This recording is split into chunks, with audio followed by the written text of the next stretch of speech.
We go now to Los Angeles and that city's mayor, Karen Bass. Madam Mayor, you have a state of emergency. What is your biggest concern as Hillary moves closer? Definitely, our biggest concern is tremendous rainfall in a very short period of time. Los Angeles is not used to weather events like this, especially in the summertime, but we are prepared. We are ready. Are you asking people to stay where they are, or how should they prepare for what's coming? Yes. We're asking people to stay home, to be safe, that if they are outside for any reason and they happen to see fallen trees or power lines, that they stay very far away. If they need assistance, 911 and our 311 for city services. So we are all hands on deck here at the city's Emergency Operations Center. There is a lot to get to with you in regard to your city and the impact on the unhoused as well. I want to talk about that after we take this quick commercial break. If you'd stay with us, we will be back with more questions for the mayor.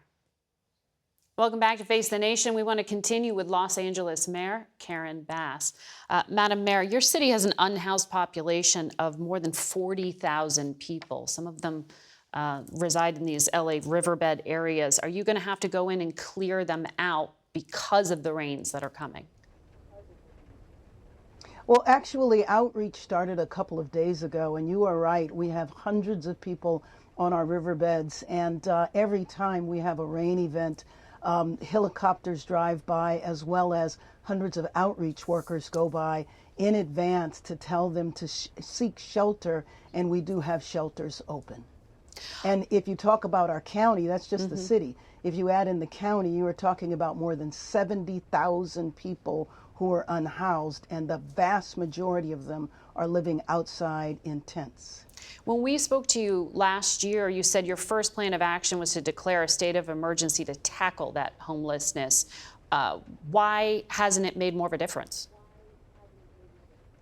Oh, well, you were talking about a tremendous number of people. We did declare a state of emergency on my first day in office, and in my first 6 months, we housed 14,000 people. But it just shows you the magnitude of the problem. In addition, I am worried because of the COVID protections ending, like an eviction moratorium, et cetera, that we are going to have more people who become housing insecure and hopefully do not fall on our streets. So we are working as fast as we possibly can, and especially in a situation like this where lives could be lost because of the weather event. In terms of economic strain, which is a factor, you have multiple labor strikes in your city. On the writers and actors strike, the two sides are still negotiating, but this has now dragged on, longer than the last strike back in 2008. That strike drained more than $2 billion from the economy. How hard is this hitting you? What are you doing to mitigate it? Well, it is hitting us very hard, and you were just talking about the writers. The writers have been on strike for more than 100 days, but we also have the Screen Actors Guild on strike as well, the actors. I will say, though, that negotiations are at least underway, so that is a step in the right direction, but you are absolutely correct. The entertainment industry is our foundational industry to our economy, and so our economy has been hit very hard. Is it time in addition to that, hotel workers are on strike. Yeah. Is it time for you to intervene in those? Oh, I have been deeply involved in conversations with all of the affected parties. And so I am hopeful that there'll be a breakthrough given that negotiations are underway. And that's an advance because that was not happening for many, many weeks. Before I let you go, I want to ask you about your role as a surrogate for President Biden's re-election campaign. Our latest polling shows 70% of Americans feel things in the country are going somewhat badly or very badly. Why isn't his message of accomplishment breaking through? Well, I mean, I think that's in part my job and other individuals to talk about what has been accomplished during the Biden administration.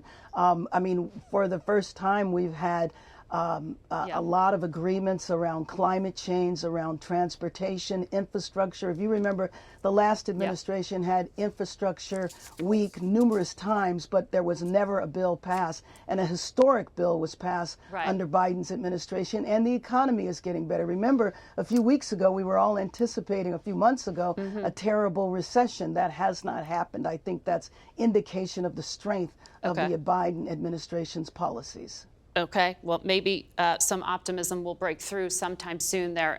Madam Mayor, we got to leave it. We'll be back. Thank you. Thank you.